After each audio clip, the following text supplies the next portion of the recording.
Hola, buenas tardes. Parece que buenas tardes, ¿no? Estaba en Buenas tardes, en profe. una reunión, ¿no? Y no tuve oportunidad ni de checar el celular, ¿no? Luego que hace clink, clink, y bueno, no tengo oportunidad de revisarlo. Y pero ya estamos aquí. Vamos a trabajar lo que resta de la hora.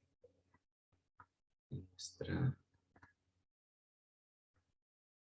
Y ya ven que el martes no tuvimos clase, ¿verdad? Me estoy acordando.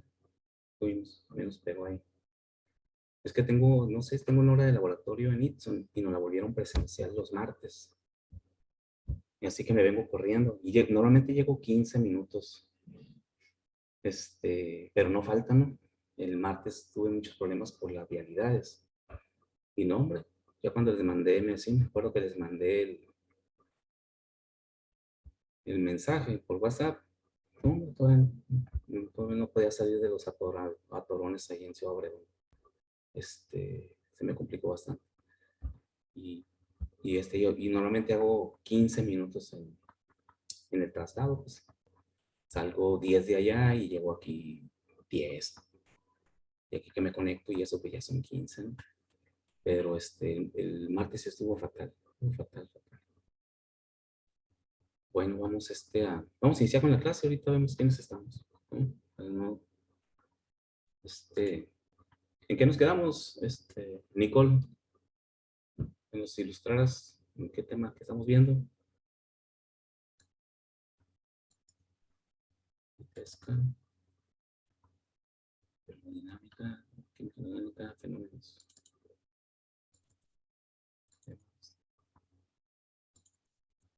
Sí, ya lo vimos. Creo que empezamos a ver el tema de transferencia de calor por convección. Ok, entonces, establecimos ya, estoy en actividades.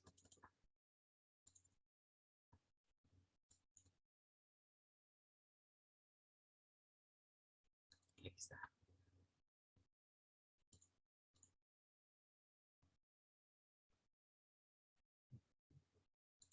Establecimos la ecuación de Sider-Steino para calcular si me estoy acordando, lo que abro aquí, voy a poner representación, para calcular el coeficiente convectivo, ¿no? Laminar, que dijimos que tenemos siempre presentes estos coeficientes convectivos. Dentro de la ecuación de Fourier, pues siempre la K la estamos sustituyendo por la H, que es el coeficiente convectivo, y si es H subíndice A, significa que es el coeficiente convectivo para flujo laminar, y HL, vamos a ver ahorita, es cuando es coeficiente convectivo para flujo turbulento. Ahora, vimos que relativamente es simple calcular el calor convectivo si conocemos la H, y vemos que hay H's ya fijas, estandarizadas, poquito más, poquito menos, los valores, para ciertos fluidos y para ciertas condiciones, ¿no?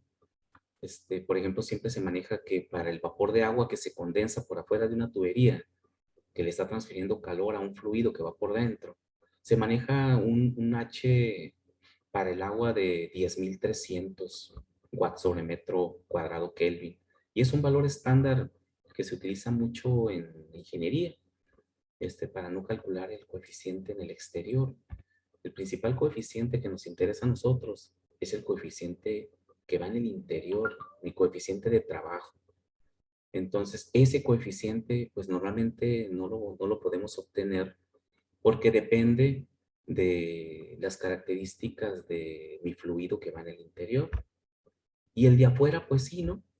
Porque a una presión de una atmósfera, ¿a qué temperatura se condensa el agua? A una presión de una atmósfera, normalmente. Pues la presión, la temperatura a la cual se condensa el agua, siempre. Se empieza a condensar, ¿no? Y termina, porque como es un cambio de fase y esa temperatura constante, pues ¿a qué temperatura se condensa el agua? Ya les quedó la duda, ¿verdad? Porque si lo saben.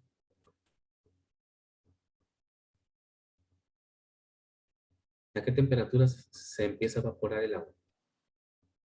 al revés, vamos a ver. ¿A qué A temperatura? los 100 grados centígrados.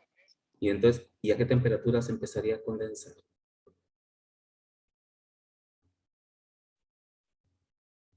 Una pregunta capciosa, ¿no? Bueno, es cuestión nomás de analizar. Imagínate tu diagrama de fases, ¿no?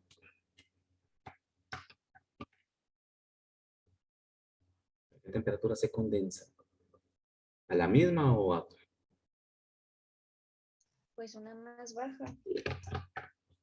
Mande. ¿Qué decía Fátima?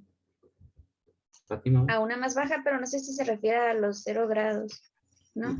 A esa temperatura se congela el agua. Ah, ok. No, es la misma temperatura. Recuerden que el calor latente y calor sensible para ir de agua a vapor saturado o vapor sobrecalentado. Nada más seguimos el proceso en sentido contrario, pero recorremos la misma trayectoria. Es como ir de aquí a Guaymas. De aquí a Guaymas es para evaporar. Llego a Guaymas. Y de Guaymas para acá, pues es para condensar, porque si de aquí para allá evaporó, que sí que aquí era líquido y en Guaymas era vapor, cuando viajé de aquí para allá, me evaporé completamente hasta allá, ¿no? Ahora vengo de regreso, pues voy a recorrer el mismo camino y cuando llegue aquí va a ser agua, ¿va? Me voy a condensar. Y recuerden que el cambio de fase desde líquido hasta vapor para el agua y para cualquier sustancia siempre se da a temperatura constante. Significa que a 100 me empiezo a evaporar y a 100 me empiezo a condensar. Más que voy hacia enfriamiento después, cuando primero fui hacia calentamiento. ¿Sí? Entonces, por esa razón, el coeficiente convectivo en el exterior del tubo, pues se suele manejar como un valor ya fijo. O sea, que los mismos problemas nos dicen, en el exterior de un tubo se condensa agua con un H de 10.300 watts sobre metro cuadrado. Okay. Y luego en el interior del tubo va otro fluido, puede ir agua o puede ir aire o un gas, lo que sea. Y ese fluido va a cierta temperatura, bla, bla, bla, calcule el calor absorbido del vapor de agua que se condensa en su superficie, y calcule el calor y la temperatura final de mi gas que va dentro del tubo. Y ahí no nos dan el coeficiente convectivo. Lo tenemos que calcular.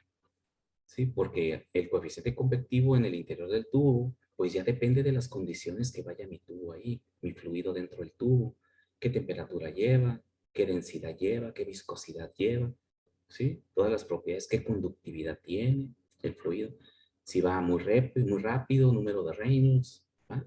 Todo eso. Entonces ya no existe una tabla de H's para mi fluido de trabajo. Y para el agua que se condensa en el exterior, sí, porque siempre se va a condensar a una temperatura de 100 grados centígrados. Siempre va a ser esa misma agua, esa temperatura, va a tener una viscosidad y una densidad y una conductividad y todo va a ser, todo está fijo, pues, para esa parte de mi proceso. Pero en el interior no, en el interior sí cambia. Y para calcular ese coeficiente dijimos que tenemos la ecuación de Sider-State, ¿verdad? La cual implica números adimensionales, el número de Brand, el número de Nusselt, que es el que estamos derivando, el valor del coeficiente que multiplica la conductividad y multiplica el diámetro y divide a la conductividad térmica, ¿no? Es H D entre K, ¿no? Número de Nusselt. Y eso es igual a tres números más, que es el número de Brand por el número de Reynolds, por la relación D entre L, ¿verdad? Que también es un número dimensional. Y eso que multiplica la relación de viscosidades, W entre WW, que dijimos que esas las tenemos que determinar. La W la determinamos a la temperatura de trabajo de mi fluido y a la temperatura general de mi sistema, que también le llamo. Y la otra es la temperatura, la viscosidad a la temperatura en la superficie del tubo. Recuerden que W es dentro de mi película viscosa que se forma, esa película viscosa tiene las características y se denomina W, ¿no? Tiene una temperatura W, tiene una viscosidad W.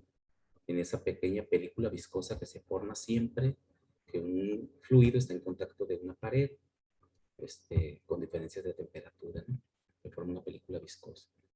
Y hasta ahí llegamos, ¿verdad? Establecimos la ecuación de Sider-State y vamos a ver la ecuación de Sider-State para fluidos turbulentos que cambia su estructura.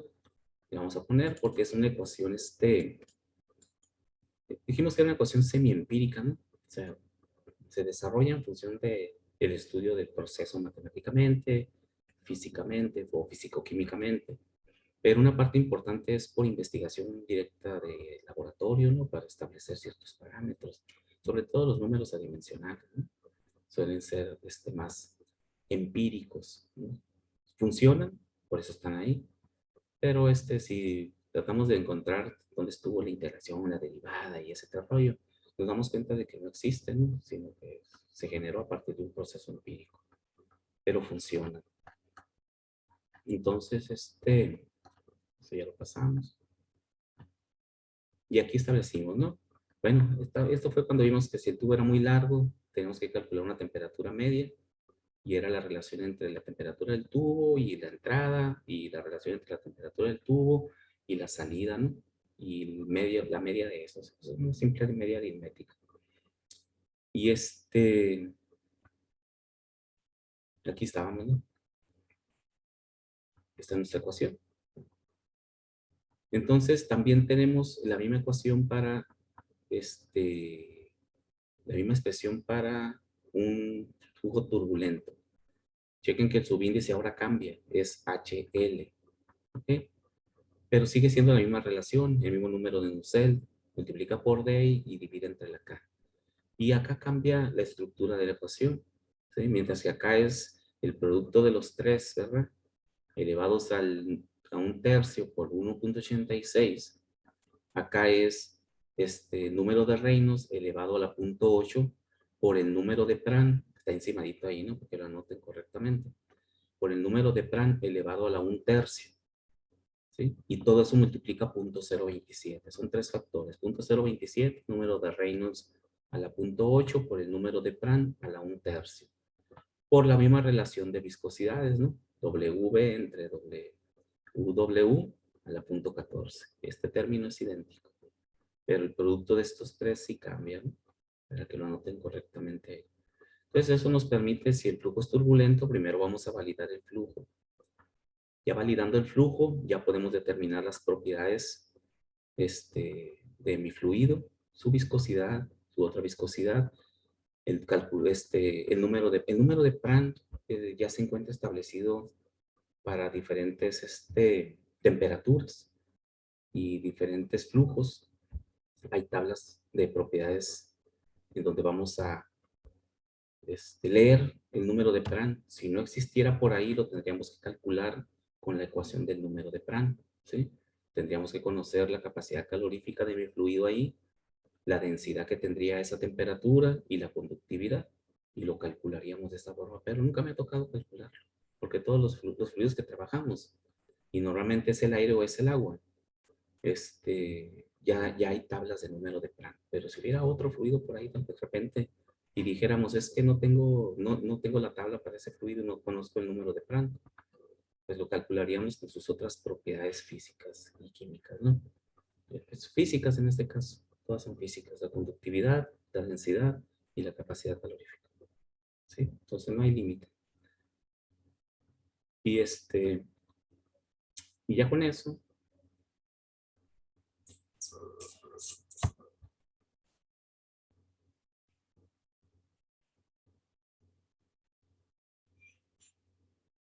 okay. La utilización de la ecuación de Sider-State es el camino largo, pero es el camino más exacto. Tiene más variables, tiene todas las propiedades definidas, tenemos que buscar toda esa información, hacer todos los cálculos y, y encontrar el valor de ese coeficiente convectivo para calcular el calor que se transmite o se absorbe a través de mi tubería. ¿Ok? Pero cuando no tenemos toda la información necesaria para poder desarrollar un problema con la ecuación de Sider-State, vemos que es un gas, por ejemplo el de ahorita que les decía, en el cual no tengo las propiedades físicas del gas, porque pues, no encuentro una tabla, es un gas medio extraño, no es muy común que se use en la industria y por lo tanto no se han generado tablas. Y de repente nos encontramos con esa situación de que ahora, ¿cómo le hago para contestar el problema? Existen ecuaciones simplificadas para todos los procesos. Vamos a ver adelante que hay ecuaciones simplificadas de todo, ¿no? pero suelen ser menos exactas, claro, ¿no? Si simplifico un proceso, si simplifico un diseño, si simplifico proceso matemático, procedimiento matemático para determinar alguna propiedad, pues significa que voy a dejar de considerar algunas situaciones que no son tan relevantes, pero que sí van a verse afectado en mi resultado, ¿sí? Va a dejar va a perder esa actitud. Pero es una opción que existe para poder solucionar un problema. Al final de cuentas, recuerden que cuestiones de ingeniería, los cálculos que hacemos, al último aplicamos el factor de protección de diseño, ¿no? Entonces, ahí absorbemos alguna pequeña diferencia que hubiera, ¿no? Entonces, estas son ecuaciones, dice, para el caso del aire, hay situaciones especiales, ¿no? Para el caso del aire, dice, a una presión total de una atmósfera, puede ser útil la siguiente ecuación simplificada. En caso de que, o muchas veces, y de repente también nos aparece un problema por ahí, y lo empezamos a diseñar, a plantear para resolverlo, y nos damos cuenta que le falta información. O sea, no tiene toda la información completa. ¿Sí? No tenemos alguna temperatura o no tenemos la TW y no la podemos calcular. Y nos damos cuenta de que si queremos aplicar la ecuación de steady state, no podemos estimar o leer o calcular la información toda que nos pide la ecuación. ¿Sí? Entonces, existen ecuaciones simplificadas que incluyen menos términos, menos propiedades, y eso es lo que nos ayuda, ¿no? En esta ocasión nos dice que podemos calcular el coeficiente convectivo turbulento, que aquí ya ven todo lo que hay que hacer, ¿no? Para conocerlo, simplemente conociendo la velocidad del flujo y el diámetro, y multiplicando por el factor de 352, ¿sí? Entonces, en esos problemas con muy poca información, únicamente conociendo esas dos variables, puedo yo definir un HL.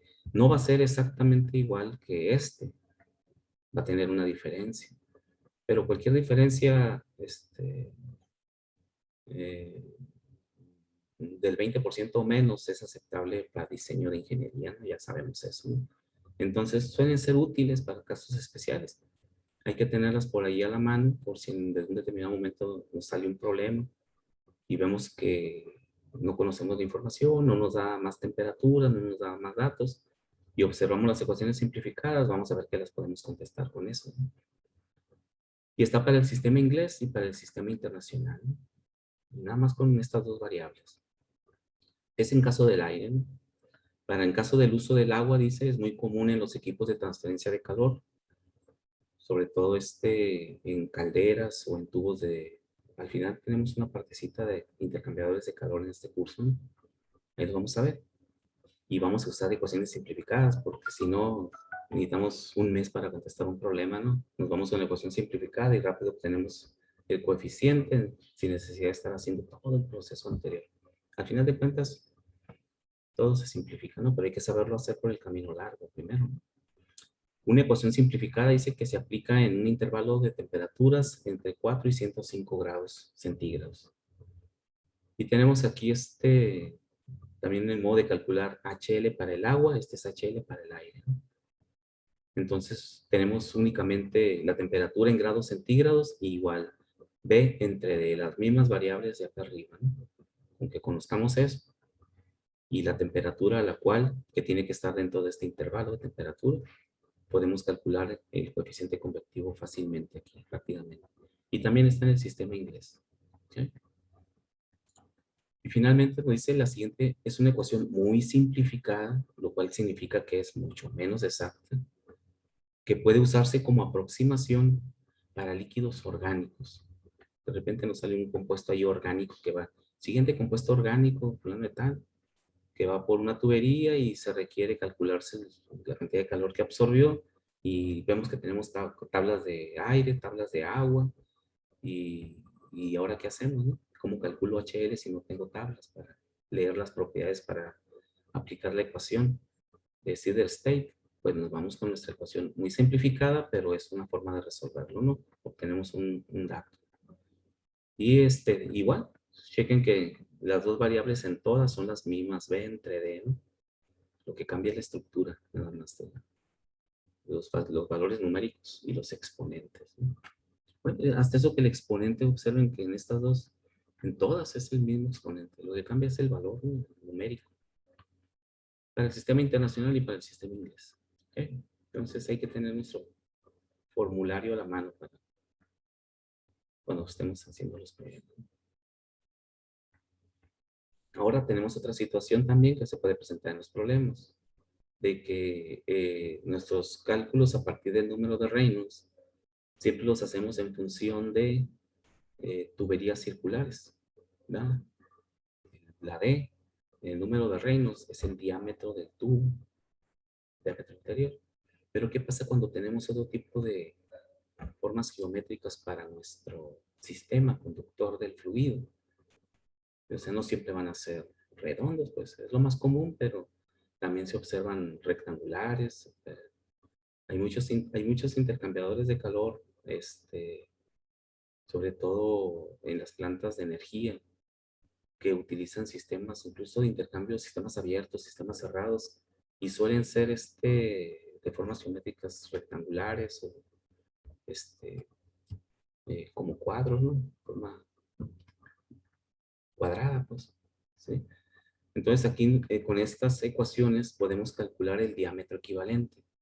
Y ese diámetro equivalente sustituirlo en la ecuación de Reynolds, en donde cuando ya no es una figura redonda, circular, un cilindro, SAD es nuestro diámetro equivalente para otra forma. Así lo vamos a conocer. Entonces dice el diámetro equivalente se define como el cuádruple del radio hidráulico. Esa es una definición de mecánica de fluidos. Creo que lo vamos a tocar cuando veamos sistemas abiertos, ¿no? Ahí lo vamos a tocar. El radio hidráulico se define como la razón del área de la sección transversal del canal al perímetro mojado. Entonces ya se considera, si es un rectángulo, ya se considera la altura del fluido, la superficie mojada que dicen y de ahí se calculan diámetros equivalentes en el área, como no es un tubo circular que va completamente lleno de fluido, ¿verdad? Siempre suponemos eso, ¿no? Nunca hemos pensado que dentro de un tubo circular vaya a la mitad de agua o a la mitad de vapor, siempre va llenito, ¿no?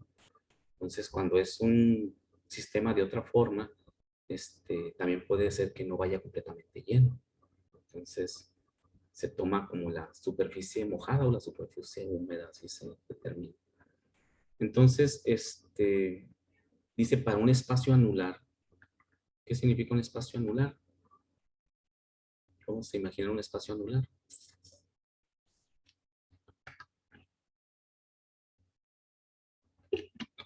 Vamos a ver, esta ecuación la vamos a usar en simple diámetro 1 menos diámetro 2. Vamos a ver cuando veamos tubos concéntricos. Es un tubo adentro de otro tubo, ¿no? Si ustedes, que sean huecos los dos. Si ustedes toman un tubo hueco y lo meten adentro de otro tubo más grande, bien concéntricos, uno dentro de otro, van a ver que queda entre los dos, no adentro. Adentro está el tubo, el diámetro del tubo interior. Pero entre los dos queda una superficie que le llamamos, cuando veíamos conductividad, le llamábamos espesor, ¿no? El espesor. Nada más que aquí no tiene sólido, está hueco, pero es como si fuera el espesor. Y forma una donita, ¿no? Como si estuviéramos viendo una dona hueca, una dona con su orificio en medio, ¿no? Ese espacio es como un anillo, ¿no? Hueco.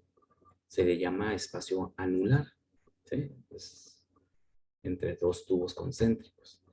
Entonces, cuando un fluido va en ese espacio anular y también va fluyendo y quieres calcular su flujo, ¿cómo le haces, va? Para determinar el diámetro.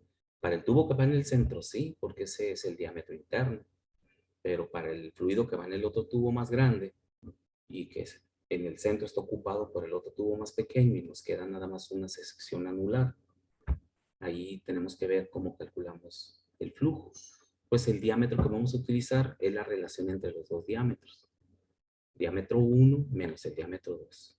Y ese sería el diámetro que sustituiríamos en la ecuación de Reynolds para determinar el flujo que lleve el fluido que vaya fluyendo por ese espacio anular entre los dos tubos, ¿no?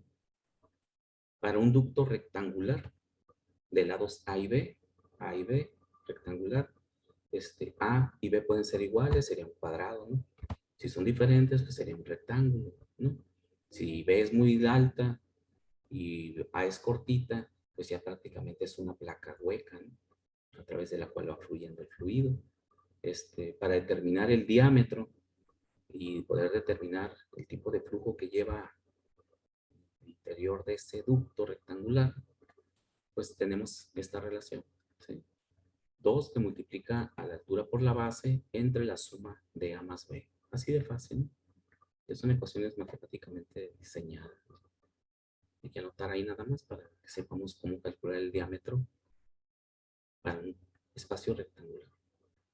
Y para canales abiertos, pues les comento que vamos a usar este tipo de diámetros cuando veamos canales abiertos y ductos parcialmente llenos con flujo turbulento para un rectángulo con profundidad de líquido y una anchura B. Significa que es un canal abierto, es lo que les comentaba ahorita, y simplemente la altura del líquido, lo demás pues está abierto a la atmósfera u otro sistema. Y aquí es como si el fluido formara un rectángulo y donde la altura Y es la altura del agua, no la altura de la placa que forma el ducto, entre la anchura. Y observen que tenemos una relación más o menos muy similar a la anterior, ¿no?